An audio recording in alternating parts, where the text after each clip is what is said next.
നമസ്കാരം. എല്ലാ പ്രിയപ്പെട്ട കൂട്ടുകാർക്കും പാചകത്തിലേക്ക് സ്വാഗതം. ഇന്ന് നമ്മൾ നമ്മുടെ സ്വന്തം കേരള പൊറോട്ടയാണ് ഉണ്ടാക്കാൻ പോകുന്നത്. നല്ല ലെയറോട് കൂടിയ നല്ല ടേസ്റ്റി ആയിട്ടുള്ള പൊറോട്ട വീശി അടിക്കാതെ എളുപ്പത്തിൽ എങ്ങനെ ഉണ്ടാക്കിയെടുക്കാമെന്നാണ് നമ്മൾ കാണാൻ പോകുന്നത്. അതിനായിട്ട് ഞാനിവിടെ 1/2 കിലോ മൈദയാണ് എടുത്തിരിക്കുന്നത്. ഈ ഒരു അളവിൽ നമുക്ക് മീഡിയം സൈസുള്ള ഒരു 12 പൊറോട്ട ഉണ്ടാക്കാനായിട്ട് പറ്റും. ഇനി ഇതിലേക്ക് ടേസ്റ്റിന് ആവശ്യമായിട്ടുള്ള ഉപ്പ് വേണം. 1 ടീസ്പൂണോളം ഉപ്പ് എടുത്തിട്ടുണ്ട്. പിന്നെ നമ്മൾ പൊറോട്ട ചുട്ടെടുക്കുമ്പോൾ അതിന് നല്ലൊരു ഗോൾഡൻ കളർ കിട്ടാനായിട്ട് 1 ടേബിൾ സ്പൂണോളം പഞ്ചസാര വേണം. ഇനി നമുക്കിത് കുഴച്ച് നല്ലൊരു മാവാക്കി എടുക്കണം. അപ്പോൾ നമ്മളിത് കുഴയ്ക്കാനായിട്ട് പാലും വെള്ളം കൂടി കൂടിയിട്ടുള്ള ഒരു മിക്സാണ് ഉപയോഗിക്കുന്നത്. ഒരേ അളവിൽ പാലും വെള്ളം എടുത്തിട്ടുണ്ട്. ഇത് രണ്ടും കൂടെ കൂടി 1.25 കപ്പാണുള്ളത്. അതായത് 500 ഗ്രാം പൊടിക്ക് 320 ഗ്രാം വെള്ളം, ആ ഒരു കണക്കിലാണ് എടുത്തിരിക്കുന്നത്. ഇത് വെള്ളം മാത്രം ചേർത്ത് നമുക്ക് കുഴച്ചെടുക്കാവുന്നതാണ്. പക്ഷെ പാല് ചേർത്ത് കുഴയ്ക്കുമ്പോൾ പൊറോട്ടയ്ക്ക് പ്രത്യേക ഒരു ടേസ്റ്റ് കിട്ടാറുണ്ട്. ഇതിലേക്ക് നമ്മൾ എണ്ണ ചേർത്ത് കൊടുക്കുന്നുണ്ട്. പക്ഷെ നമ്മൾ തുടക്കത്തിൽ തന്നെ ചേർക്കുന്നില്ല. ഇത് കുഴച്ച് കുറച്ചു നേരം കഴിഞ്ഞിട്ടാണ് നമ്മൾ ഇതിലേക്ക് എണ്ണ ചേർക്കുന്നത്. നമ്മളിത് മിക്സ് ചെയ്തെടുക്കുമ്പോൾ ഇതേപോലെ ഒരു പാകമാണ്. ചപ്പാത്തി മാവിനേക്കാളും അല്പം കൂടി ലൂസായിട്ടുള്ള ഒരു പാകമാണ് വേണ്ടത്. ഇനി നമുക്കിത് നന്നായിട്ട് കുഴച്ചെടുക്കണം. ഇതേപോലെ നന്നായിട്ട് തേച്ച് കുഴച്ചെടുക്കാം. നമ്മളിത് കുഴച്ചൊരു 5 മിനിറ്റ് ഒക്കെ ആകുമ്പോഴേക്കും ഇതിന്റെ ഒട്ടലൊക്കെ മാറി തുടങ്ങും. എന്നാലും നമ്മൾ കുഴയ്ക്കുന്ന പ്രോസസ്സ് നിർത്തരുത്. പിന്നെ ഒരു 5 മിനിറ്റ് കൂടി നമുക്ക് കുഴച്ചു കൊടുക്കാം. ഒരു 5-6 മിനിറ്റ് ഒക്കെ കുഴച്ച് കഴിഞ്ഞിട്ടും ഈ മാവിന് കൂടുതൽ ഒട്ടലുള്ളതായിട്ട് തോന്നുവാണെങ്കിൽ വെള്ളം വളരെ കൂടുതലാണെന്നാണ്. അപ്പോൾ നമുക്കൊരു 1-2 ടേബിൾ സ്പൂൺ പൊടി അതിലേക്ക് എക്സ്ട്രാ ആയിട്ട് ചേർത്ത് കൊടുക്കാം. അതുപോലെ മാവ് കൂടുതൽ ഡ്രൈ ആയിട്ട് തോന്നുവാണെങ്കിൽ അല്പം കൂടി വെള്ളം വേറെ എക്സ്ട്രാ ആയിട്ട് ചേർക്കാവുന്നതാണ്. ഇപ്പോൾ ഇതൊരു 10 മിനിറ്റ് കുഴച്ച് കൊടുത്തിട്ടുണ്ട്. ഇപ്പം നല്ല സ്മൂത്തായിട്ട് വരാൻ തുടങ്ങിയിട്ടുണ്ട്. ഇനി നമുക്കിതിലേക്ക് എണ്ണ ചേർത്ത് കൊടുക്കാം. ഇതിലേക്ക് 1 ടേബിൾ സ്പൂണുള്ള എണ്ണ ചേർത്ത് കൊടുക്കാം. എണ്ണ ചേർത്തിട്ട് നമുക്ക് വീണ്ടും ഒരു 5 മിനിറ്റ് കൂടി കുഴച്ചെടുക്കാം. 5 മിനിറ്റ് കൊണ്ട് ഈ എണ്ണ മുഴുവൻ ഇതിലേക്ക് അബ്സോർബ് ആയിക്കോളും. നമ്മുടെ മാവ് നല്ല സ്മൂത്തായി കിട്ടുകയും ചെയ്യും.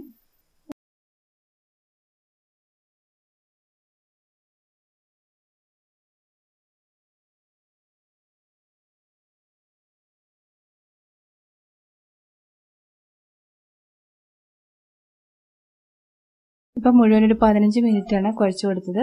നല്ല സ്മൂത്തായിട്ടുണ്ട് നമ്മുടെ മാവ്. ഇത് 15 മിനിറ്റ് കണ്ടിന്യൂസ് ആയിട്ട് കുഴച്ചു കൊടുക്കാൻ ബുദ്ധിമുട്ടുണ്ടെങ്കിൽ ഇടയ്ക്ക് മാവ് നന്നായിട്ട് മൂടി വെച്ചിട്ട് ഒരു 5 മിനിറ്റോളൊക്കെ നമുക്ക് റെസ്റ്റ് എടുക്കാം. അതിനുശേഷം കുഴച്ചെടുത്താൽ മതി. ഇനി നമുക്ക് ഈ മാവ് നന്നായിട്ട് റെസ്റ്റ് ചെയ്യാനായിട്ട് വയ്ക്കണം. അപ്പം അതിനായിട്ട് ബൗളിലേക്ക് അല്പം എണ്ണ തടവി കൊടുക്കാം.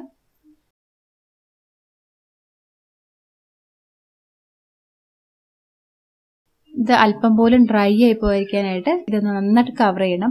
ഒന്നെങ്കിലും ഒരു നനഞ്ഞ ടവൽ കൊണ്ടോ അല്ലെങ്കിൽ ഇതുപോലൊരു പ്ലാസ്റ്റിക് റാപ്പ് കൊണ്ടോ കവർ ചെയ്യാം. എന്നിട്ട് ഇത് ഏറ്റവും കുറഞ്ഞത് 1 മണിക്കൂർ വയ്ക്കുക. 1 മണിക്കൂർ എന്നുള്ള സമയം 2 മണിക്കൂറോ 3 മണിക്കൂറോ ഒക്കെ ആയിപ്പോയാലും കുഴപ്പമില്ല. അപ്പം ഞാനിവിടെ ഈ മാവ് 2 മണിക്കൂറാണ് റെസ്റ്റ് ചെയ്യാനായിട്ട് വെച്ചത്. ഇത് കൂടുതൽ സോഫ്റ്റായി വന്നിട്ടുണ്ട്. ഇപ്പൊ കുറഞ്ഞത് 1 മണിക്കൂറെങ്കിലും നമ്മളിത് റെസ്റ്റ് ചെയ്യാനായിട്ട് വെക്കാതെ ഇതുകൊണ്ട് നമ്മൾ പൊറോട്ട ഉണ്ടാക്കിയാൽ അതിന്റെ മാർദ്ദവം കുറവായിരിക്കും. ഇനി നമുക്കിത് ഡിവൈഡ് ചെയ്ത് വെക്കണം. ചെറിയ ചെറിയ ബോൾസ് ആക്കി വെക്കണം.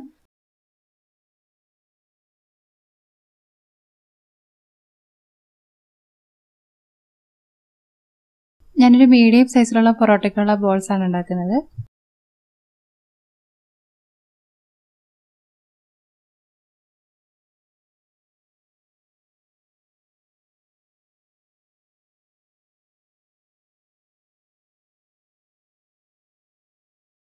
നമുക്ക് എണ്ണ തടവി ഒരു ട്രേയിലേക്കോ അല്ലെങ്കിൽ ഒരു സർഫസിലേക്കോ എടുത്തു വെക്കാം.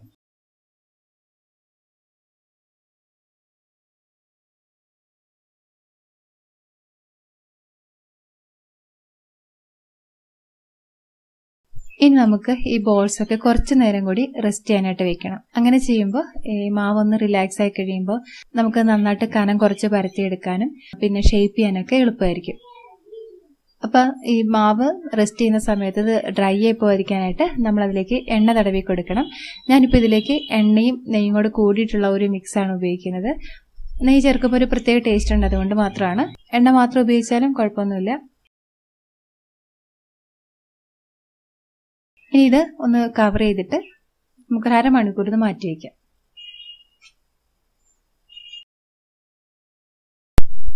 അങ്ങനെ ഈ ബോൾസ് ഒക്കെ അരമണിക്കൂർ നേരത്തെ റെസ്റ്റ് ഒക്കെ കഴിഞ്ഞിട്ടുണ്ട്.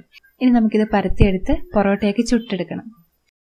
ഇത് പരത്തിയെടുക്കാനായിട്ട് പൊറോട്ട ഉണ്ടാക്കാൻ നല്ല എക്സ്പെർട്ട് ആയിട്ടുള്ള ആളുകളൊക്കെ വീശി അടിച്ച് നല്ല തിന്നായിട്ടുള്ള ഷീറ്റാക്കി എടുക്കും.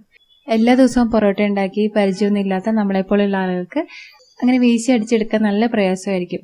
അപ്പം നമുക്ക് ചെയ്യാൻ പറ്റുന്നത് നമ്മുടെ വർക്ക് സർഫസിൽ കുറച്ച് എണ്ണ തടവി കൊടുക്കുക.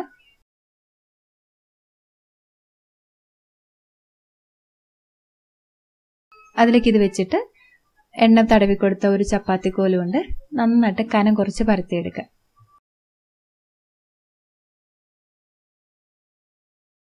ചെറിയൊരു ഓവൽ ഷേപ്പിൽ നന്നായിട്ട് കനം കുറച്ച് പരത്തിയെടുക്കുക. എത്രമാത്രം കനം കുറയ്ക്കുക അത്രയും കനം കുറച്ചെടുക്കുക.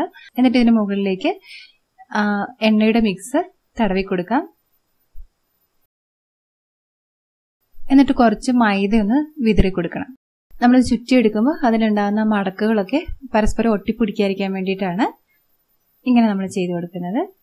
ഇനി നമുക്കിത് ഒരു കത്തി അല്ലെങ്കിൽ ഇതുപോലൊരു പിസ്സ കട്ടർ ഉപയോഗിച്ച് ഇതുപോലെ ഒന്ന് മുറിച്ചു കൊടുക്കാം. മുഴുവനും മുറിക്കരുത്, അറ്റത്ത് കുറച്ച് ഭാഗം മുറിക്കാതെ ഇങ്ങനെ വെക്കാം. എന്നിട്ട് ഈ ഒരു അറ്റത്ത് നിന്ന് ഇതിങ്ങനെ പതുക്കെ പൊക്കിയെടുക്കുക. അപ്പൊ ഇതിങ്ങനെ പൊക്കിയെടുക്കുമ്പോൾ തന്നെ ഇതിൽ ചെറിയ ചെറിയ മടക്കുകൾ വന്നിട്ടുണ്ട്.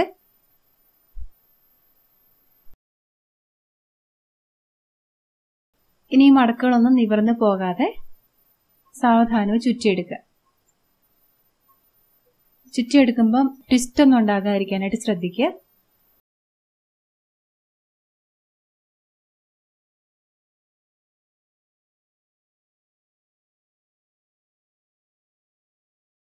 എന്നിട്ട് ഇതിന്റെ മുകളിലും കുറച്ച് എണ്ണ തടവി കൊടുത്തിട്ട് ഇത് മാറ്റി വയ്ക്കാം. ഇതേപോലെ മുഴുവനും നമുക്ക് ഷേപ്പ് ചെയ്തെടുക്കാം. ഇനി നമുക്കിത് പരത്തിയെടുക്കാം. നമ്മൾ ആദ്യം ചുറ്റി വെച്ച ആ ബോൾ തന്നെ എടുത്ത് ആദ്യം പരത്തിയെടുക്കാം. അധികം കട്ടിയിൽ പരത്തണ്ട, എന്നുവെച്ചാൽ തീരെ കനം കുറഞ്ഞു പോകാനും പാടില്ല. ഇപ്പൊ ഞാനിത് പരത്തിയെടുത്തിട്ടുണ്ട്. ഇത് ചുട്ടെടുക്കാനുള്ള പാൻ ഞാൻ മീഡിയം ഫ്ലെയിമിൽ ചൂടാക്കാനായിട്ട് വെച്ചിട്ടുണ്ടായിരുന്നു. ഇപ്പൊ ഇത് നല്ല ചൂടായിട്ടുണ്ട്. നമുക്ക് ഇതിലേക്ക് വെച്ചു കൊടുക്കാം. മീഡിയം ഫ്ലെയിമിലാണ് വെച്ചിരിക്കുന്നത്.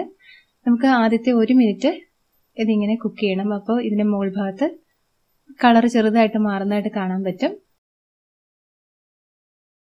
ആ സമയത്ത് നമുക്ക് തിരിച്ചിട്ട് കൊടുക്കാം.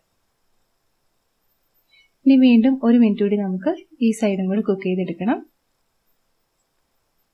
ഇതിന് മുകളിലായിട്ട് അല്പം നെയ്യും എണ്ണയും കൂടെ കൂടിയ മിക്സ് ബ്രഷ് ചെയ്ത് കൊടുക്കാം. എന്നിട്ട് ഇത് വീണ്ടും ഒന്നുകൂടി തിരിച്ചിട്ട് കൊടുക്കുക. എന്നിട്ട് ഏകദേശം ഒരു 30-40 സെക്കൻഡോളം ഒന്ന് കുക്ക് ചെയ്തെടുക്കാം. ഈ ഭാഗത്ത് നമുക്ക് കുറച്ച് നെയ്യ് തടവി കൊടുത്തിട്ട് വീണ്ടും ഒന്നുകൂടി തിരിച്ചിടാം. അങ്ങനെ തിരിച്ചു മറിച്ചു വിട്ട് ഏകദേശം ഒരു 3.5 മിനിറ്റ് ആണ് ഒരു പൊറോട്ട റെഡിയാക്കാനായിട്ട് എടുത്തത്. അപ്പൊ ഞാൻ സമയം വ്യത്യാസം വരും കേട്ടോ. നമ്മുടെ ഫ്ലെയിമിന്റെ ഇതനുസരിച്ചൊക്കെ അതുപോലെ പൊറോട്ടയുടെ കട്ടി അനുസരിച്ചൊക്കെ വേവുന്ന സമയത്തിന് വ്യത്യാസം വരും. ഉൾഭാഗം നന്നായിട്ട് വെന്തിരിക്കണം. മുകൾ ഭാഗത്ത് നല്ലൊരു ചെറിയ ഗോൾഡൻ കളർ ഉണ്ടാവണം.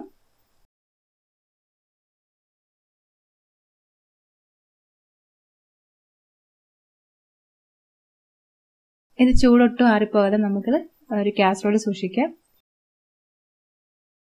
ഇതുപോലെ ഒരു 3-4 എണ്ണം ചുട്ടെടുത്ത് കഴിയുമ്പോൾ അതിങ്ങനെ മുകളിലായിട്ട് ഇങ്ങനെ അടുക്കി വെച്ചിട്ട് നമ്മുടെ കൈ കൊണ്ട് നന്നായിട്ട് പ്രസ് ചെയ്ത് കൊടുക്കുക. അതുപോലെ ഇങ്ങനെ നന്നായിട്ട് അടിച്ചു കൊടുക്കുമ്പോഴാണ് ഇതിന്റെ ലെയറൊക്കെ നന്നായിട്ട് സെപ്പറേറ്റ് ആയിട്ട് വരുന്നത്.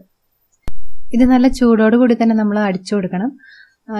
ഇങ്ങനെ ചെയ്യുമ്പോൾ നമ്മുടെ കൈ പൊള്ളാതിരിക്കാനായിട്ട് ഇങ്ങനെ അടിച്ചു കൊടുത്തിട്ട് ഇടയ്ക്ക് നമ്മുടെ കൈ ആ സ്ലാബിൽ തന്നെ ഒന്ന് ഇങ്ങനെ കമഴ്ത്തി വെച്ചാൽ മതിയെ.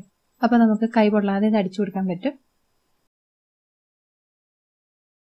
എന്നിട്ട് ഇത് വീണ്ടും ആ കാസറോളിൽ തന്നെ അടച്ചു വെക്കാം. ഇതുപോലെ ബാക്കിയുള്ള പൊറോട്ട നമുക്ക് റെഡിയാക്കി എടുക്കാം.